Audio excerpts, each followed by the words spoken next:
So, hello everybody. I hope everyone has been enjoying their Siege online experience so far. My name is Simon Hoffiz, and I will be presenting a concept I've been working on for close to a year now, where I'm trying to map out how we interact with design, but in this case, in this presentation, I am focusing it on game design, so gameplay. So the name of the concept, that is a working name still, but it is Gameplay Design Tectonics. So who am I? As I said, my name is Simon Hoffiz. I am an architect by day. So my academic experience, I hold a master's in architectural design and a bachelor's in environmental design. Professional experience has been mostly on the hospitality side, so it's making hotels, master plans for resorts, restaurants, and so on. I've been in the industry close to 7+ years now, and I'm currently a professor of design studio for architecture at Kennesaw State University. On the game design development side, I have been working collaboratively with an online group called Home Team Game Dev since 2017, where I've worked on all of these projects that you're seeing here, with the one marked red as the one that I led, and I've worked in everything, just a little bit. I've dipped my toes in everything from design to level design to music, programming, and asset creation. So what are we doing today? So again, I'm exposing this new concept that I'm working on called Gameplay Design Tectonics. So what we are going to need to do is understand three basic concepts that are going to weave together so we can actually see how this mapping of the design experience actually happens. So we're going to hit affordances and signifiers and how they relate to cognition.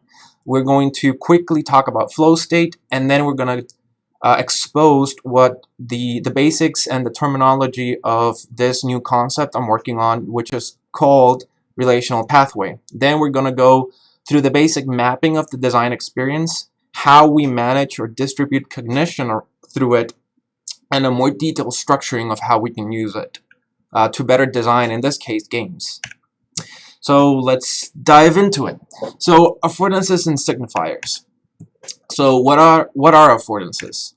Affordances is a term coined by James J. Gibson for the psychology field in his book, The Ecological Approach to Visual Perception, where he states that an affordance is every single possible action that a person can do with the object or the environment.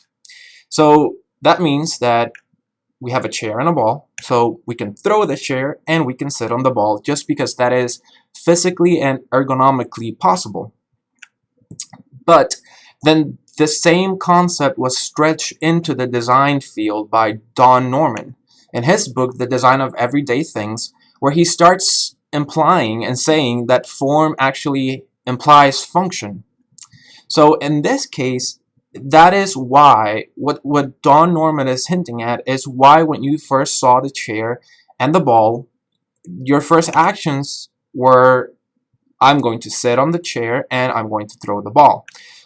Just because of all the background information, all the knowledge, the culture, how we understand how the each object functions, or what are its primary functions. So, and actually that is, you understand all of that through the signifiers, which states that an object characteristics are those that stand out from a user's perspective that guide the user on how to interact with the object as the designer intended. So let's do a quick analysis, a quick exercise, so we can understand this a little better. So let's talk about the affordances of a door system.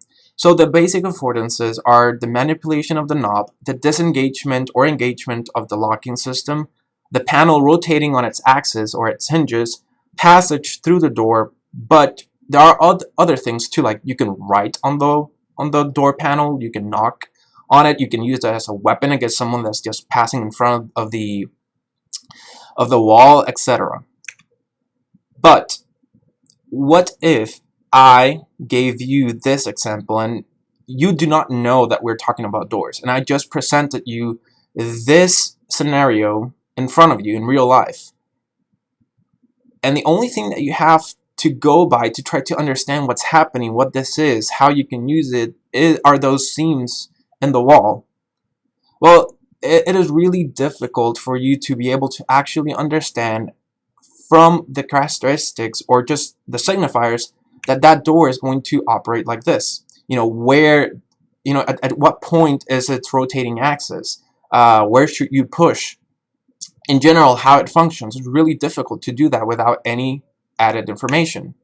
And then that is why, that is why I'm bringing this example, because like you can quickly understand by this picture and having it contrasted with all the lack of information you had before to understand how to operate a door, like all of the different ways that you actually operate a door just based on the handles, right? And that is the magic or the power of the signifiers, right? Those are the design features that are guiding the user to how to correctly operate, in this case, the door, but in general terms, the design. So this exercise of the door is the one that Don Norman uses iconically in his book, to the extent of this exercise, this example has come to be known as the Norman door, right? Where if you want someone to push the door, then do not offer any handles. If you want someone to pull the door, offer something to grab onto, because psychologically we lean towards some actions. In this case, I mean, if there's nothing, it's just a panel, it's more natural for us to push it. If there is something to grab, it's more natural for us to pull it. And this is important to understand, that we encounter and we interact with signifiers and affordances with every single item that has been designed. And this goes from a coffee mug, where it tells you where to pick it up when it's hot, to a mouse, where it affords you and makes you understand that you need to drag the mouse across the surface of the table instead of picking it up, and or the controller, a game controller, where it's like really comfortably you can grab it in a specific manner for you to be able to operate it in the correct way. So up to this point, we have been talking about affordances and signifiers in the physical realm, the physical space. I want to take it into the digital space. And for that, I'm going to use the ubiquitous example of the hyperlink. So what are the affordances of a hyperlink? Well, it can't be clicked, and you can access information through it. What are its signifiers? The underlying text, the different colors, and the cursor when it changes. And this is basically, in a very simplistic manner, the building blocks of UI design. But I want to take it a step further. I want to go from the digital space specifically to the game space. And this is where we're encountering these type of interfaces. And I do want to make clear that what we're going to do goes further than this. But when we go into the facet of a game where it's like the UI, the saving screen, the inventory screen, the world map, all of those things are basically UI designed. Or the non-avatar games, the ones that just like Candy Crush, the puzzle games, all of that, you're relating through it or with it on a UI design level, like this. What I want to actually do is take it even a step further, and I want to go into the avatar mediated game space. And this is where something really interesting starts happening that I notice. It's like now you're taking aspects of design and affordances and signifiers, how we understand them from the digital space, but also from the physical space, and it's starting to mesh and melt together to create this unique experience. So let's see how we would map out a game world. Or before that, when I say avatar mediated game, I don't only mean 3D games. I also mean like 2D worlds, as long as there's an avatar as mediator or representative of you in that game. So what are the affordances in this? Well, you can hit the block, and what's the signifier? Well, there's a question mark to intrigue the player's curiosity. And we also see these things from in more modern design ways, like diegetic elements. Well, actually undiegetic elements, where there are components that are not part of the world, but the player can see. For example, here where you have that UI component floating above the chest that the designer wants you to interact with, and then we have the diegetic ones. I have them flip, where they are in-game world components where they're guiding you. That it's being used the same way as a UI component, but it's more in the language and in the reality of the world. Just like in this example of God of War, where the runes on that specific space in the wall is telling the player where specifically you can climb through.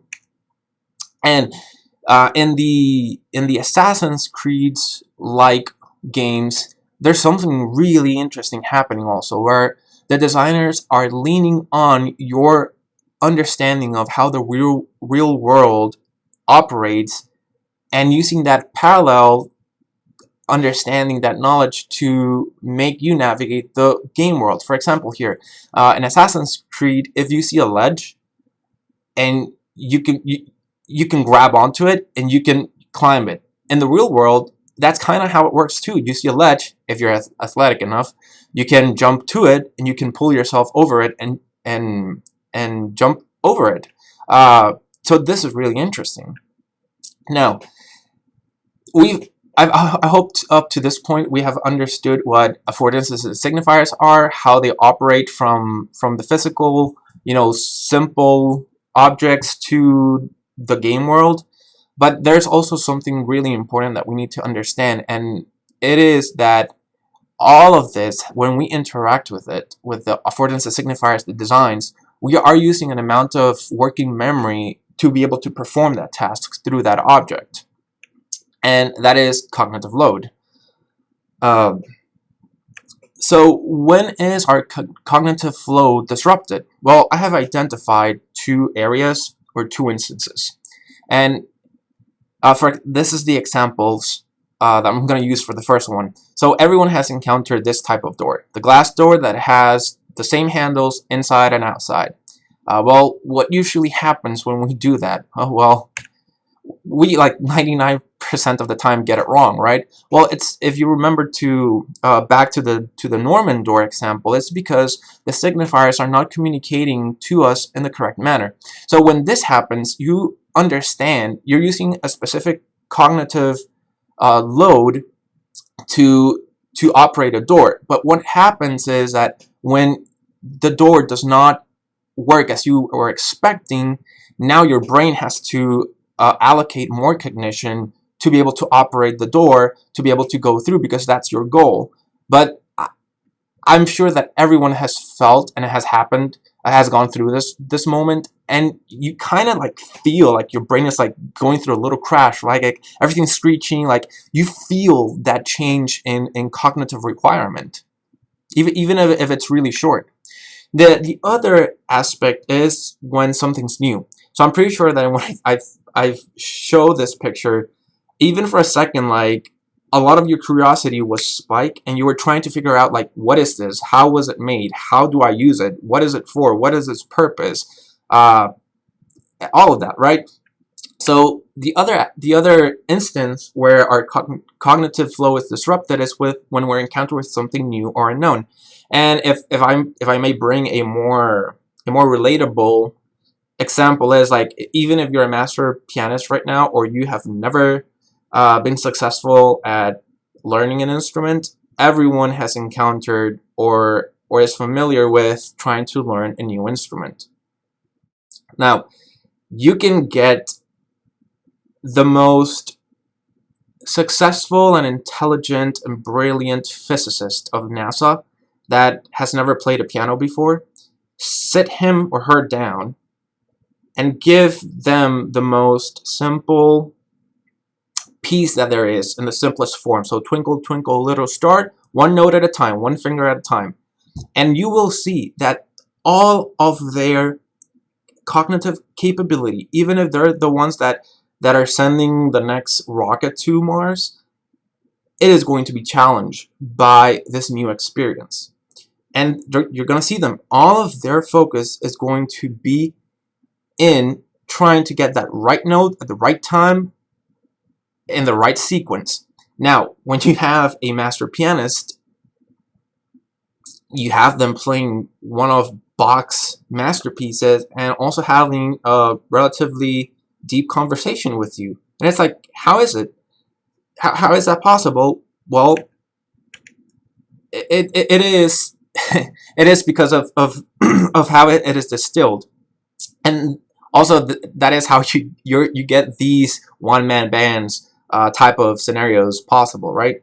So just to recap, when our cognitive flow is disrupted, it is in two instances: when something does not work as expected or something is new. And the way that they are disrupted is in opposite ways. So when something does not work as expected, you had a minimum cognition allocated to work with it, and now it had to expand. When something new is new, it goes from requiring a lot of cognition to just requiring the minimal amount to operate it. Okay, so now we're going to move on to the flow state. So the flow state was developed in this for the psychology field by this gentleman, Mihaly Csikszentmihalyi, in his book, The Psychology of Optimal Experience, where he states that the flow state is the optimal state of mind when performing a task. And this is that summit of the mountain that not only every game designer is after or should be after, but every designer, if it's from a game to a phone, because you are designing an experience, not just a product. So let's quickly explain how the flow state works. So it's basically stating that every action that we do can be measured or analyzed in between two axes, right? So the challenge and the skill level that is required or presented for that task.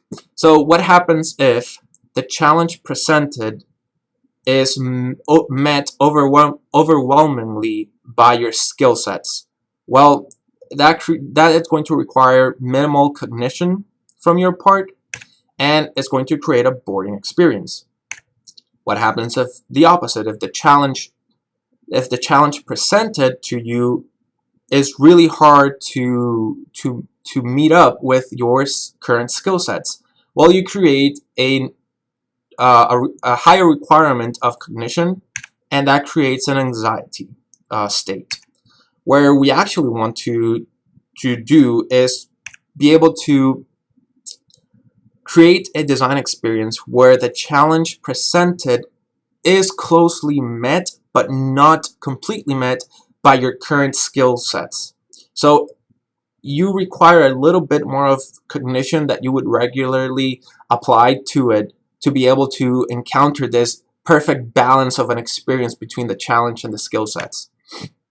And you know, it's that point where we're requiring not too little and not too much of cognition from the player, and that's creating the flow state, the happy state. Okay, so now we're going to move to the relational pathway. So I'm going to be introducing this. This is the new concept. This is where the new stuff starts to come in. I'm also going to be presenting new terminology. So my hope is that I am going to be clear enough, and you can follow me and hopefully see the potential that this new conceptual tool to map the design experience has, and so we can later talk about it. And I'm really excited about the questions and the new ideas that can come up from your perspective on this. So the first thing that we need to understand is, like, every time someone, the user, is interacting with a design tool or experience, is because they're after a goal. Now that goal may be making toast, making a phone call, or just entertainment, playing a game, immersion. So every time that the user operates the design, there is what I'm calling an interface point, right? So that interface point requires cognition from the user, and that point I'm terming a relational joint. Now, that line where that relational joint is on, I am calling a relational pathway. Now, let's try to map out the experience with these two concepts of making toast. So we first need to understand how all the components of the experience and how they interact with each other. So when we're making a toast, we have the user, we have the toaster, there's a relational joint there, there's an interface point, but we also have the toast, which interfaces or relates to the toaster.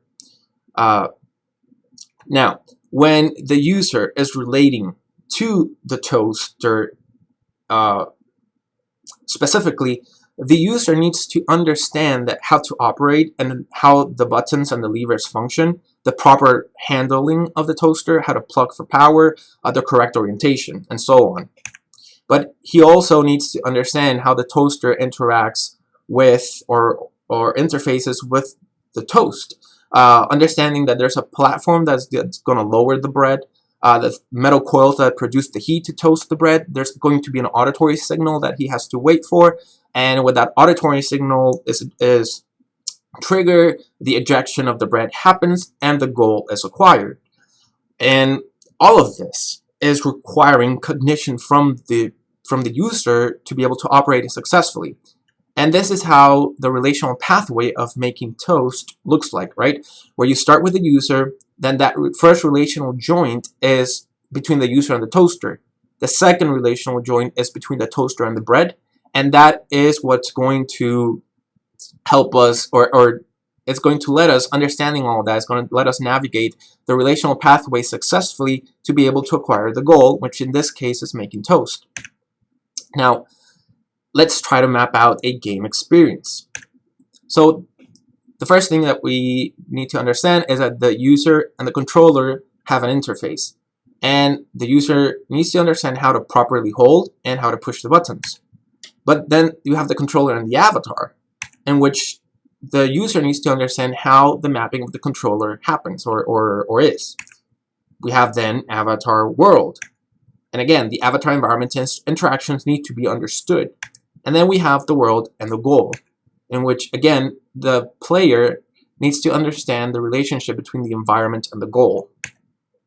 And this is how the relational pathway of a avatar-mediated game looks like. So something that quickly is evident is how different these two experiences are. One has more relational joints than the other. And if just putting a quick subnote, if we were to create a relational pathway of other facets of the game, in this case like the main menu screen, we also can identify that there's like less relational joints than the game itself, because again, the user needs to understand still how the controller functions, but then the controller and the UI, right, like navigating, how do I navigate through the controller the main menu, and then how the UI interacts with the goal. It's like, if I click play, what happens? If I click save, what happens? And it's really interesting that there is a hierarchy, a noticeable hierarchy in this instance, or in these examples, of the deeper you go into the digital/game world, the more relational joints there are to be able to successfully acquire that goal, versus the physical example of making toast. And this is important because it is a characteristic of the relational pathway that could hint at the level of cognition required to successfully navigate that relational pathway to the goal. But to be able to actually call it that, to call it, I would need to do some research, and currently I do not have any support from a university or anything else So all of this is just happening here in my office. But I still feel that it's important to recognize the difference between a relational pathway with more or less relational joints. So I'm just calling them less or more articulated. And again, this is important because this might hint at the use of cognitive load. And this in turn is important because we do understand that we have a limit of how much information we can handle at any moment. Currently, we understand that we humans can handle around 110 bits per second. If we go over that, it's when we start getting that anxiety negative experience scenario. So, and then this also points out to how do we actually navigate the relational pathway. And I've identified that it's like a loop and slide. So it's depending what we're after in the moment, it's going to slide, but then it's constantly going to be looping through it. So in this case, when the user first picks up the controller, they're only looping through that one relational joint because they're only trying to understand and they're only functioning. They only need to apply enough cognition to operate that point. When the player goes and starts playing with the avatar, now they need to understand they're looping it. It's slided to that second relational joint, and now it's looping through two relational joints. So it's more cognition needed to now operate the avatar, and so on as you get to the goal. And this loop and slide is dynamic, right? It is never like 1, 2, 3. And I'm staying like through that at the start of the game. I only have 1. At the end of the game, I'm through 4. No, it's really an instance by instance slide and loop, and that's really interesting. But that also brought me to another concept, which is I can't jump from one relational joint from the first one to the third. There's like a hierarchy that needs to be understood. There are building blocks of understanding that require cognition that cannot be jumped. For example, like the user needs to first understand how to physically operate or interface with a controller before he understands how the controller interfaces with the avatar, and so on. Like the player can't go from user controller to avatar environment without understanding how to control the avatar, and that just creates like a tenet of like there is a set hierarchy that needs to be followed, an order for cognition to be able to flow up to that goal. And again, all of this is necessary to understand because I think in this field, design and the game design field, we tend to not, our faults don't tend to go to making a boring experience. It tends to go to making an overwhelming experience, right? So we need to understand that we are pushing that disbalance of the flow state into a specific place, which is anxiety. So up to this point, we have mapped out the game experience or the design experience. So now let's go a little bit deeper and trying to understand how we actually distribute the cognition of the player. So again, this is how the relational pathway of a game, avatar mediated game looks like.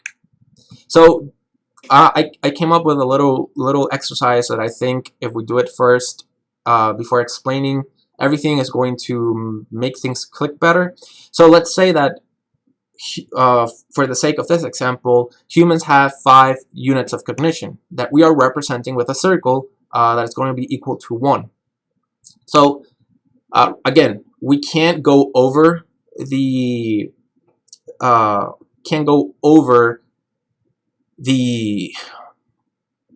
the 110 bits basically of information that we can handle, the cognitive max of the humans.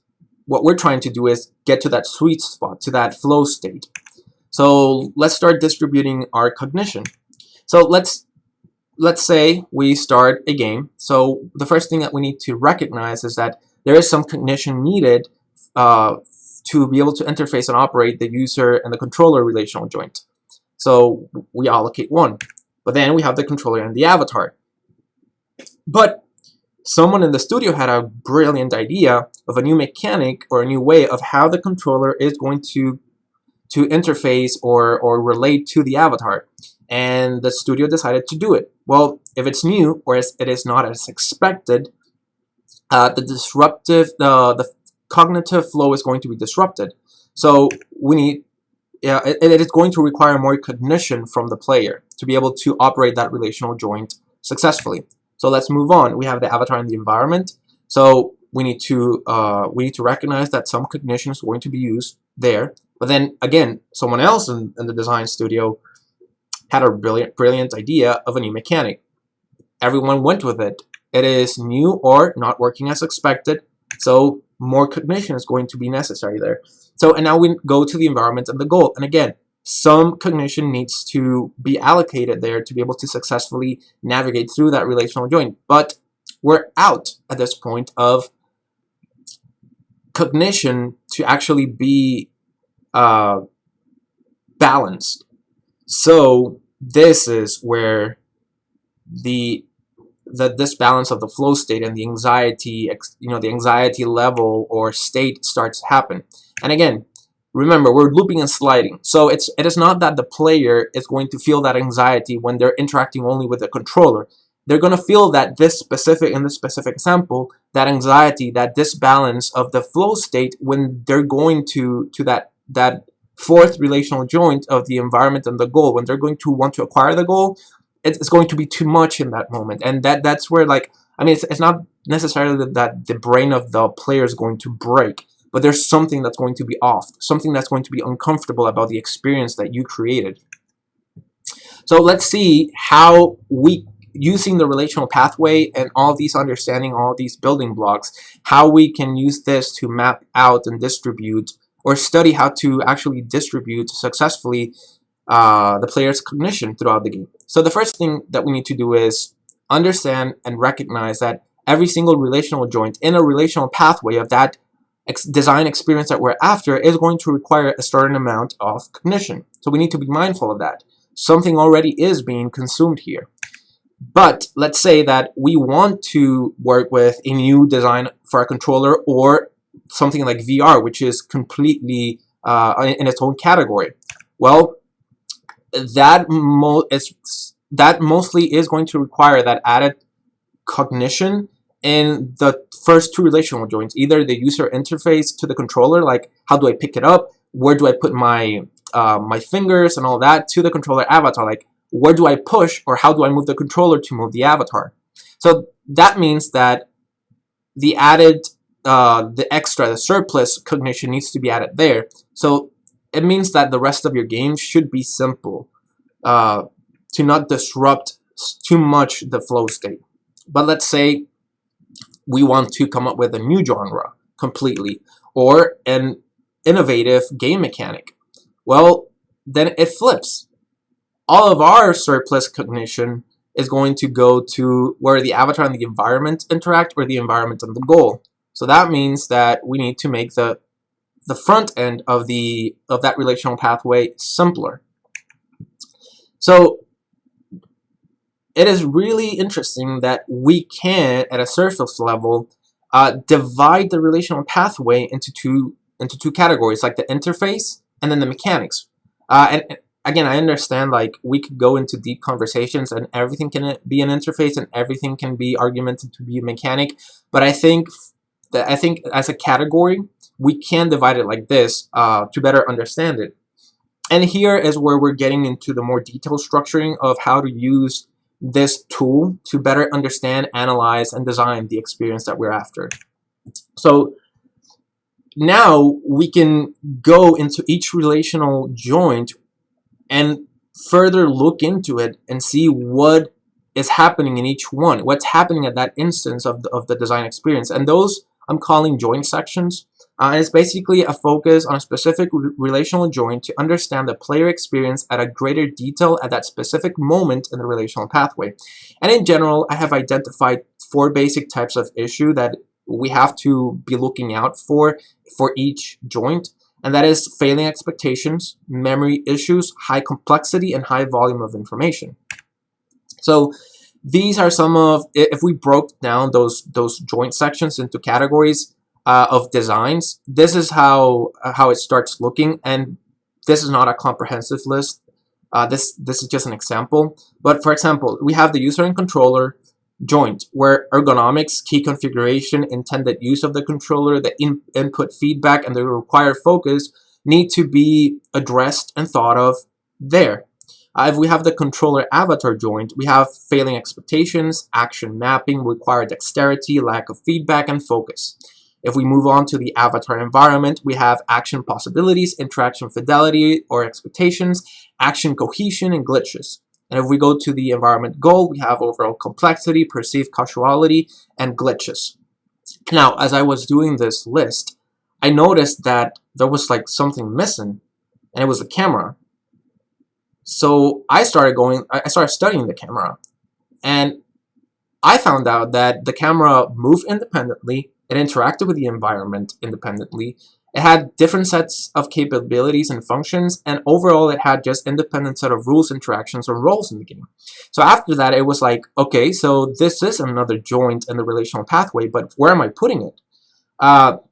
So I started thinking about it in context. So it's like, okay, so the camera is controlled by the controller, so they need to be related, but the avatar already holds that place. Okay, but then the camera also ends up relating with the environment, and again the avatar also holds that. So the camera and the avatar are parallel. So that's why I modified the relational pathway, and it ends up looking like this, where the controller actually connects to the avatar and the camera. And at some point, they do interact, the avatar and the camera between them, and then they interact with the environment. So we end up with a modified relational pathway for a avatar-mediated, camera-controlled game. So now let's quickly dive into each one of the relational joints to give you examples of the design experience that has to be thought through. So for example, in the user controller joint, we have just general ergonomics, like where we have, like, for example, the Xbox controller, which is super comfortable. Everything is at reach in the way that you grab it. But then we have examples of controllers that their ergonomics are not really their focus. And so we end up with really weird shapes to grab, and also where we don't have complete reach of all the buttons. So we need to like slide the hand to be able to push correctly, and all of that is weird, is new, or not as expected. We also have focus challenges, where we usually have the controller that lets the player have all their visual focus to the screen, and just needing here and there a glance at the controller sometimes. But then to the right, the image to the right is the Star Fox game for the Wii U and the handheld, where you had on the screen the third person view of the ship, but then in the handheld you had the cockpit view. Now both screens were important to follow at the same time, because they were giving you different information that you needed to successfully win the game. And it is a weird experience, because you're dividing your attention, your visual attention, into two places. But then we have the overall VR experience, where motion sickness is a type of ergonomics, more not in the maybe the general sense of like physical, but it is an ergonomics. And then we have just general control mapping issues of, you know, do I press X and the avatar jumps, or do I need to you know, a down slash is always going to be, you know, throwing things. It's just that general action language that needs to be developed for this type of new controller. Then let's move to the next one, to the controller and the camera. Well, we have scope. For example, in the Ori games, that like Metroidvania-like game, you have a really immersive game, so you want to show as much details as possible, but you also want the player to know when enemies are coming so they can prepare. But then if you have like a horror suspense game, you really want to control how much information you're given to the player, and you also want to always have a focal point. And that's just different examples of things that need to be considered at this relational joint, at this specific point in that relational pathway. We also have position of the camera. With the God of War games, the first three, you were like really detached from the avatar, where you were controlling the avatar, but it was more like a minion, an action figure that was playing for you, that was fighting for you. Where in the latest game, it's really different, where you have that third person view. You have the camera right behind them. You can see everything that they're going through from their perspective, so you can connect more. It's more personal. We also have control of the camera, which this game is Shadow of the Colossus. It is a wonderful game, beautiful game. I loved it. The only thing that I hated, that was almost game breaking for me, was the control of the camera. And this is because the designers wanted to go with the photographic compositional rules of thirds, where it states that the overall composition looks better if the subject of the composition is not at the center of the composition, but rather a third off. And that is what happened here. And for you to navigate the world, it is absolutely fine. It lets you see, nice perspectives of the world, but it is horrible when you're fighting the Colossus. Most of the time, I felt like I was fighting more the camera, the control of the camera, more than the colossi themselves. Okay, so then we move to controller avatar relational joins. And this is just control action mapping, right? Like, do I click X and I jump? Do I click triangle and I slash, and so on? But also the dexterity and the complexity that you are going to require from your player to successfully play the game. So in these fighting games like Dragon Ball Z, is you have all of these really complicated sequences of buttons that have to be executed in a really short amount of time to be able to get that combo, to get that win, versus, or in contrast with, a jigsaw puzzle where you only have one click to select and drag the piece of the puzzle, and you have all the time of the world to be able to drag it and think about it, right? So if we move to avatar environment, we have, do you have a linear or open world? I mean, that's literally game changing. But also we have expectations, or what I'm calling interaction fidelity, which I'm basing off of the uncanny valley. So what I mean by this is, whenever we see a door or any other parallel piece of information from the physical world, but in this case I'm choosing the door as an example. So we see the door in a game, we go to it, and it doesn't open. Well, we have two different reactions, even though we understood it, and it prompted us to have the same reaction, but we're going to have different reactions as a consequence of not being able to open the door, depending on the fidelity of the game, graphics. I mean by in graphics. So, for example, in a low bit or low graphics game, we see a door. It looks like we can open it. We go to it. We can't open it. It's like, okay, it failed my expectations, but okay.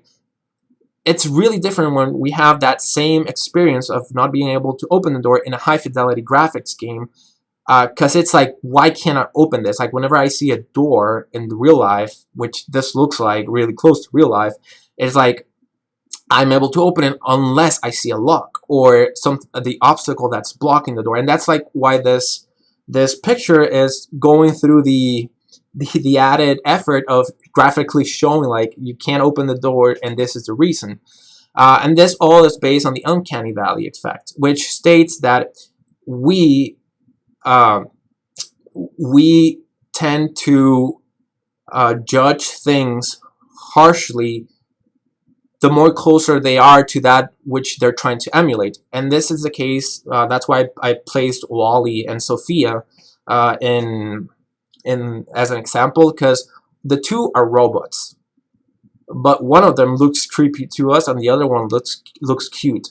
And that is explained by the uncanny valley, because Sophia is the one that is actually trying to look as a human being. So our standards of looking like a human being, like, or judging a robot looking like a human being, go up, and that's why she looks scary enough and Wall-E looks cute. Also, the interactions. Am I able to create portals in the world, crash crates, stick to the walls, swim? So, and then if we move to the environment, to the end goal, we have glitches. And now here, that glitches happen everywhere in all of these relational joints, but I think here is where they're the most most game breaking, just because of what we're seeing, how we're understanding the world, and how to interact with it. And if that does not translate one-to-one with how we expect, I think it's this at this point is where it affects most the experience. We also have perceived casuality. So that means if moving this lever, if pulling this lever is going to open the gate, and you're not like aligning your camera to that gate, or giving the player a cutscene, and you're not connecting what they did to what's happening, they don't know that their actions are causing something. Also, focus of challenge. For example, in this picture of God of War, you quickly understand what is that you need to do to meet the challenge, and it is to figure out those 4 runes. We also have the area of scope that you're making the player consider to be able to meet that challenge, to be able to solve it. Now, in this game of God of War example, every time you encounter this type of chess, you knew that all the answers, all the tools required to solve it were in a really tight, close by radius.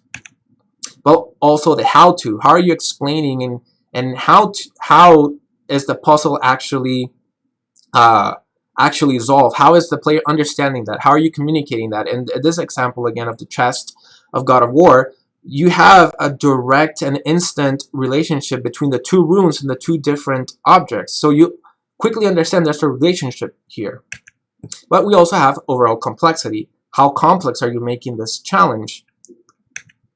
And then so at this point, like that was an example of how we can further detail out the in this case the gameplay experience with these tools of the relational pathway, the relational joins, section joints, and so on. And even though at this point, like the basis of the mapping might be really structured, might be really clear, it starts getting a little more entangled as we go into each one. I think this is still a better tool to visualize what is happening through that experience, for us to be able to dissect it, to be able to focus on specific areas, to see how they relate to each other. Because right now, I feel like this is more like how we see design experiences, where yes, we know there are some elements that are more important, that they're connected with each other in some manner, that some are more important at the start of the experience and some are more important at the end of the experience, and they somehow relate to each other, and that takes us to the goal. But I think that with the design tectonics, in this case the gameplay design tectonics, it helps us structure the experience to be able to understand it in such a better fashion. And then I want to end with, there are different game designs. You know, on the spectrum, there are really different types of designs of games. So what I presented today is not the encapsulating, all-knowing, perfect fit of that relational pathway for every single game. These are just concepts that I'm developing, that actually need to be used to create its own relational pathway per design that it's analyzing and studying. So depending on the game, you know, the relational pathway might look different. And then taking it a step further, a step back, is, well, different types of designs are going to have different pathway, just as we have seen from making toast to operating a game. Look how different they ended up looking. And so this is the end of this presentation. I hope I was able to communicate this clearly enough. I'm really excited about getting feedback, getting more ideas, getting more perspective on this. So I'm really excited about the Q&A. Hope we can talk. And one last plug. I also do music for games and media. So if you guys are interested in having original music composed for your games, please visit numinoscry.com. There you can see my work. There you can contact me through my social media, or send me an email directly if you are looking for original music for your game. But back to the presentation. So yes, see you in Q&A, and thank you.